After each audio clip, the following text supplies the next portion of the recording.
ओम शांति। 25 अप्रैल 2024। बाबा के महावाक्य। मीठे बच्चे, यह पुरुषोत्तम युग ही गीता एपिसोड है। इसमें ही तुम्हें पुरुषार्थ कर उत्तम पुरुष अर्थात देवता बनना है। प्रश्न: किस एक बात का सदा ध्यान रहे तो बेड़ा पार हो जाएगा?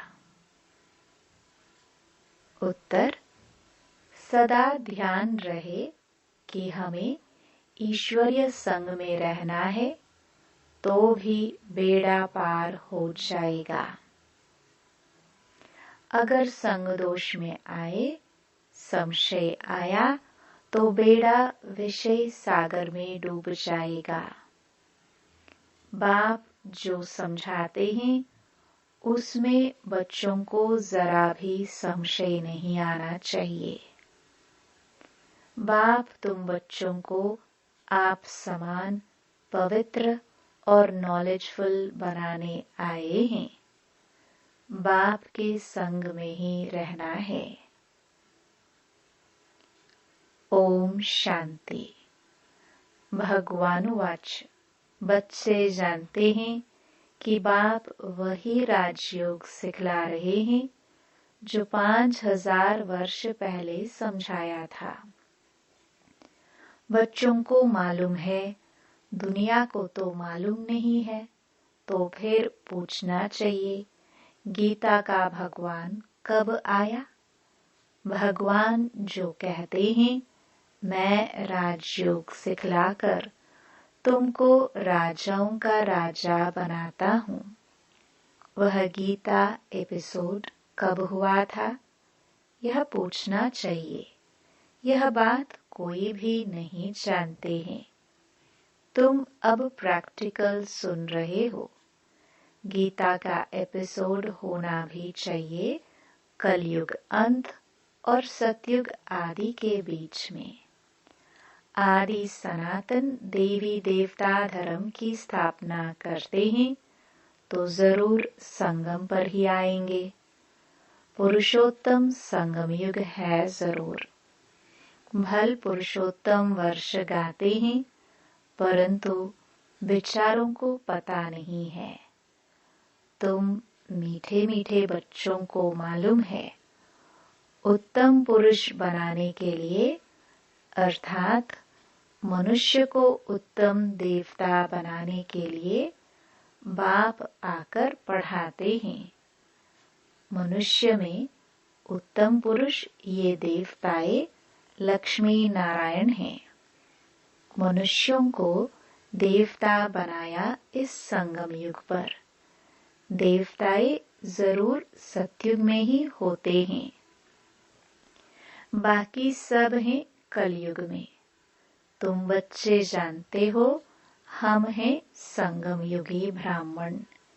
यह पक्का पक्का याद करना है, नहीं तो अपना कुल कभी किसको भूलता नहीं है, परंतु यहाँ माया भुला देती है। हम ब्राह्मण कुल के हैं, फिर देवता कुल के बनते हैं। अगर यह याद रहे तो बहुत खुशी रहे। तुम पढ़ते हो राजयोग, समझाते हो, अब फिर भगवान गीता का ज्ञान सुना रहे हैं और भारत का प्राचीन योग भी सिखा रहे हैं। हम मनुष्य से देवता बन रहे हैं। बाप ने कहा है काम महाशत्रु है, इन पर जीत पाने से तुम जगत जीत बनते हो। पवित्रता की बात पर कितनी आर्ग्यू करते हैं। मनुष्यों के लिए विकार तो जैसे खजाना है। लौकिक बाप से यह वर्षा मिला हुआ है। बालक बनते हैं तो पहले पहले बाप का यह वर्षा मिलता है। शादी बर्बादी कराते हैं। और बेहद का बाप कहते हैं काम महाशत्रु है। तो जरूर काम को जीतने से ही जगत जीत बनेंगे। बाप जरूर संगम पर ही आए होंगे। महाभारी महाभारत लड़ाई भी है। हम भी यहाँ जरूर हैं। ऐसे भी नहीं सब फट से काम पर जीत पाते हैं। हर बात में टाइम लगता है। मुख्य बात बच्चे यही लिखते हैं कि बाबा हम विषय वैतरणी नदी में गिर गए तो जरूर कोई ऑर्डिनेंस है। बाप का फरमान है काम को जीतने से तुम जगत जीत बनेंगे। ऐसे नहीं जगत जीत बनकर फिर विकार में जाते होंगे। जगत जीत यह लक्ष्मी नारायण है।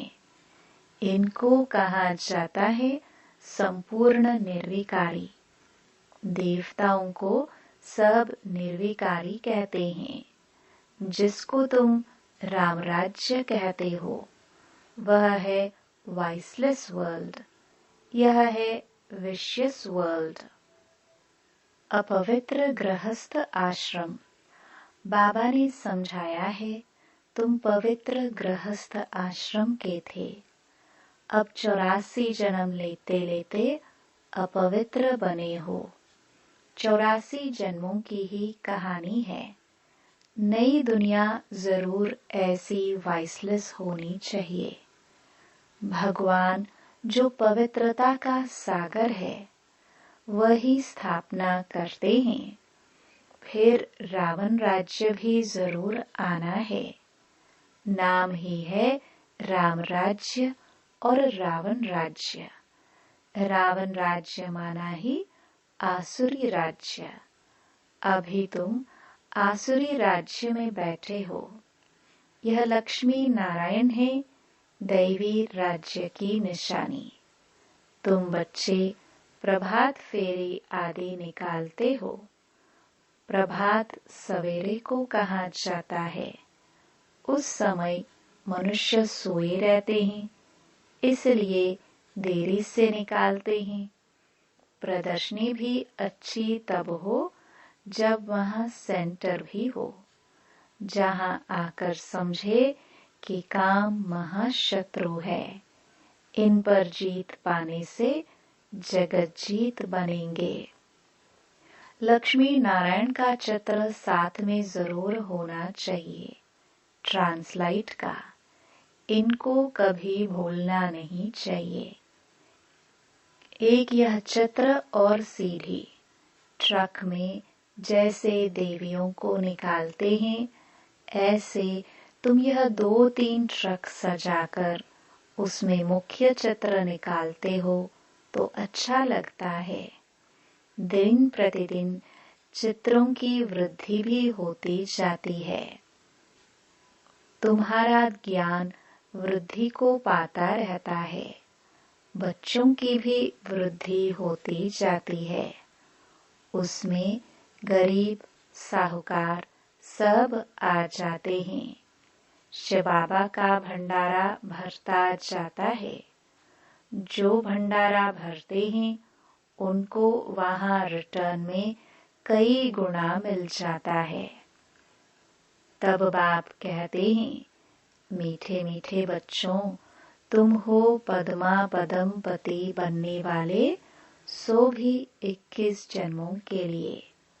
बाबा खुद कहते हैं तुम जगत का मालिक बन जाएंगे। 21 पीढ़ी मैं खुद डायरेक्ट आया हूँ। तुम्हारे लिए हथेली पर बहिश्त लाया हूँ। जैसे बच्चा जब पैदा होता है तो बाप का वर्षा उनकी हथेली पर ही है। बाप कहेंगे यह घर बार आदि सब कुछ तुम्हारा है। बेहद का बाप भी कहते हैं तुम जो मेरे बनते हो तो स्वर्ग की बादशाही तुम्हारे लिए है। 21 पीढ़ी, क्योंकि तुम काल पर जीत पा लेते हो।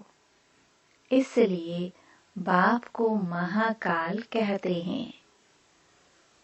महाकाल कोई मारने वाला नहीं है, उनकी तो महिमा की जाती है।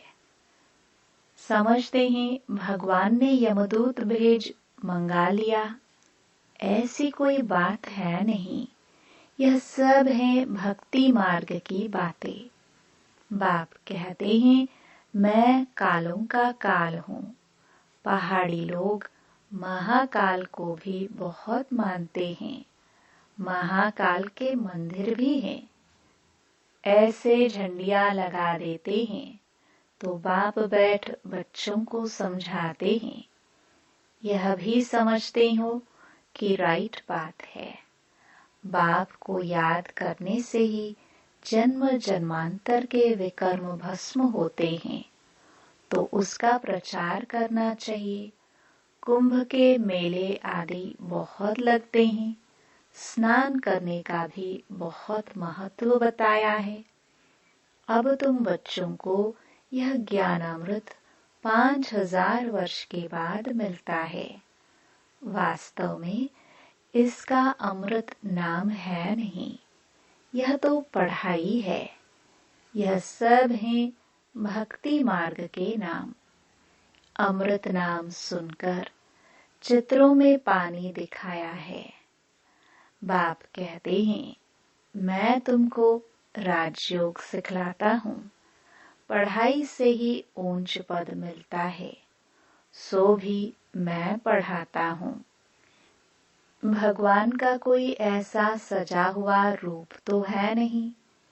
यह तो बाप इसमें आकर पढ़ाते हैं।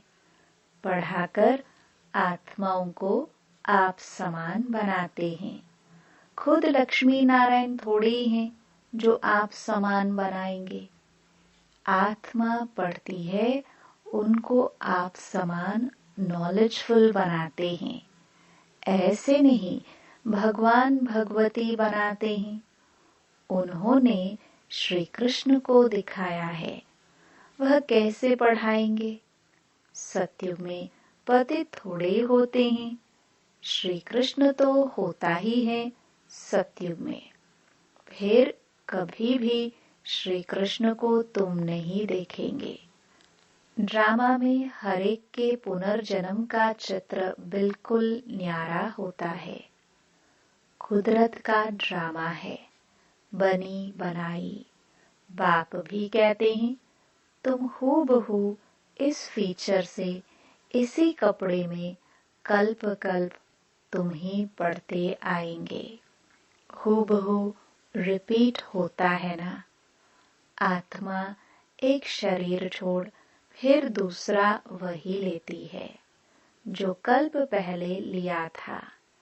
ड्रामा में कुछ फर्क नहीं पड़ सकता है। वह होती हैं हद की बातें। यह है बेहद की बातें, जो बेहद के बाप सिवाय कोई समझा नहीं सकते हैं।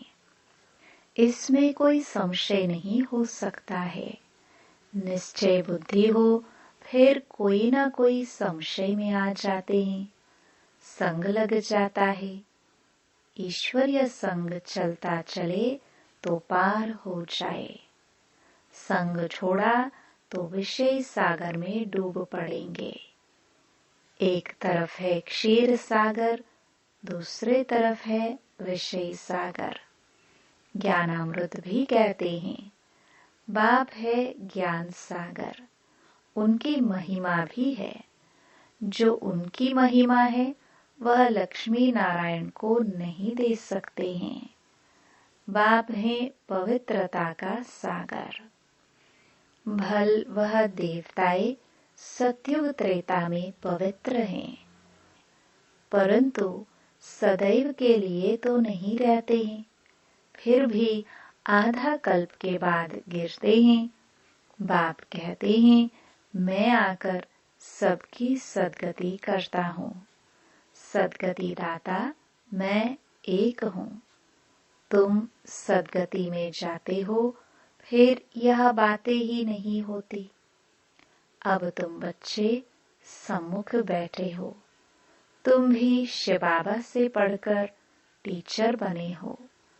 मुख्य प्रिंसिपल वह है, तुम आते भी उनके पास हो। कहते हैं हम शिव बाबा के पास आए हैं।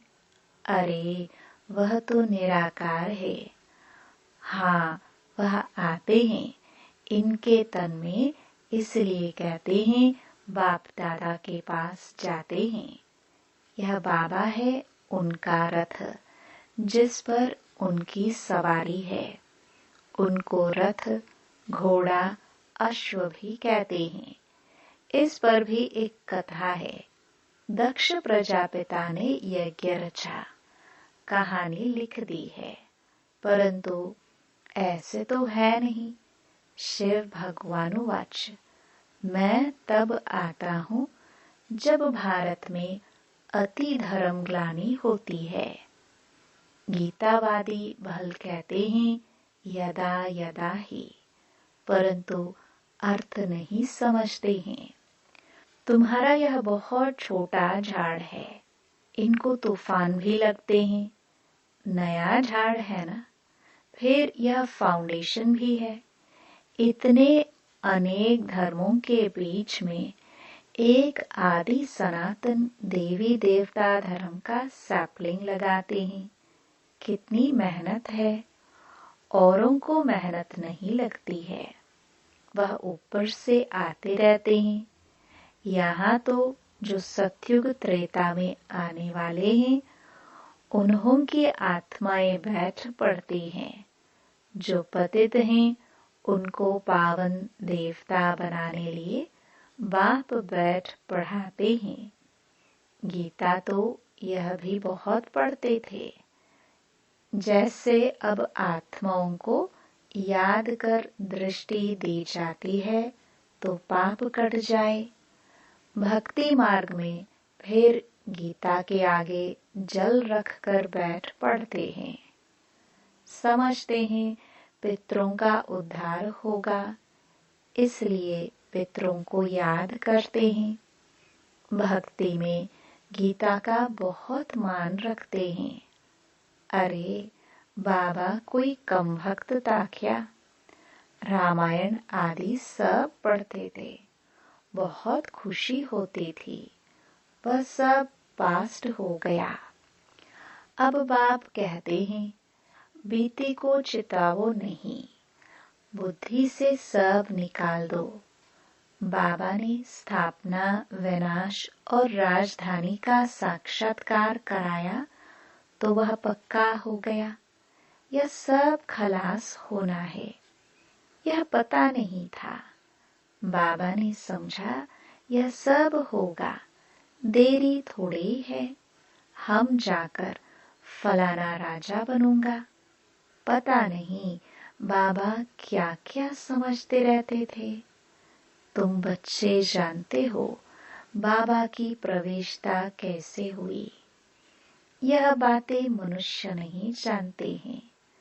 ब्रह्मा विष्णु शंकर का नाम तो लेते हैं, परंतु इन तीनों में से भगवान किस में प्रवेश करते हैं, अर्थ नहीं जानते। वो लोग विष्णु का नाम लेते हैं। अब वह तो है देवता, वह कैसे पढ़ाएंगे? बाबा खुद बतलाते हैं, मैं इनमें प्रवेश करता हूँ, इसलिए दिखाया है ब्रह्मा द्वारा स्थापना, वह पालना और वह विनाश। यह बड़ी समझने की बातें हैं। भगवानुवाच, मैं तुमको राजयोग सिखलाता हूँ। वह भगवान कब आया जो राजयोग सिखलाया और राजाई पद दिलाया, यह अभी तुम समझते हो। 84 जन्मों का राज भी समझाया है, पूज्य पुजारी का भी समझाया है। विश्व में शांति का राज्य इन लक्ष्मी नारायण का था ना, जो सारी दुनिया चाहती है। जब लक्ष्मी नारायण का राज्य था तो उस समय सब शांति धाम में थे।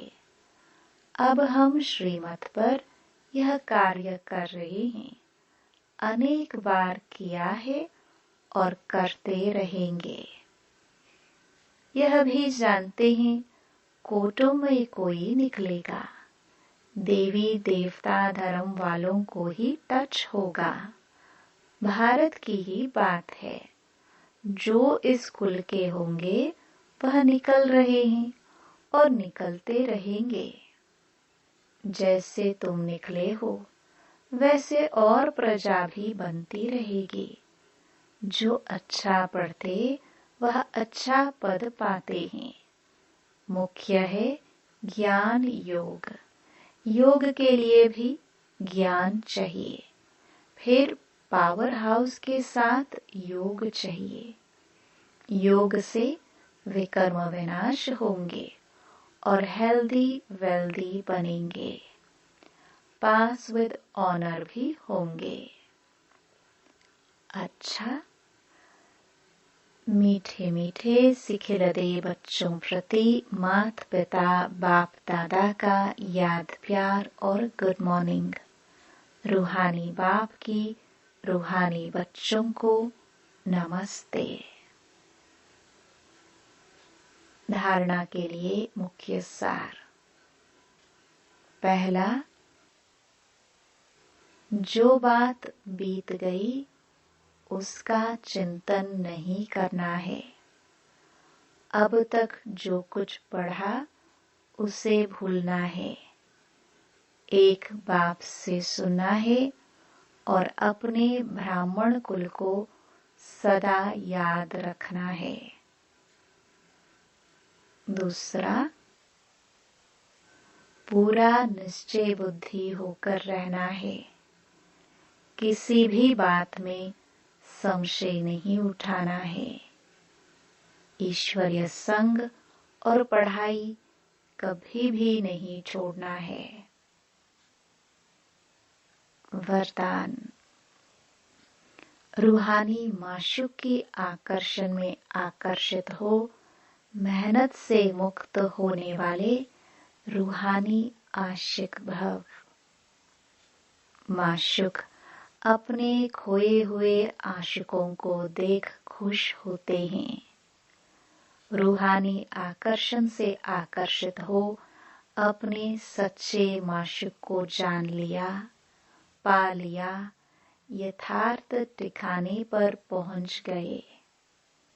जब ऐसी आशिक आत्माएं इस मोहब्बत की लकीर के अंदर पहुंचती हैं तो अनेक प्रकार की मेहनत से छूट जाते हैं, क्योंकि यहाँ ज्ञान सागर के स्नेह की लहरें, शक्ति की लहरें सदा के लिए रिफ्रेश कर देती हैं। यह मनोरंजन का विशेष स्थान, मिलने का स्थान आप आशिकों के लिए माशूक ने बनाया है। स्लोगन। एकांतवासी बनने के साथ साथ एक नामी और इकोनॉमी वाले बनो। ओम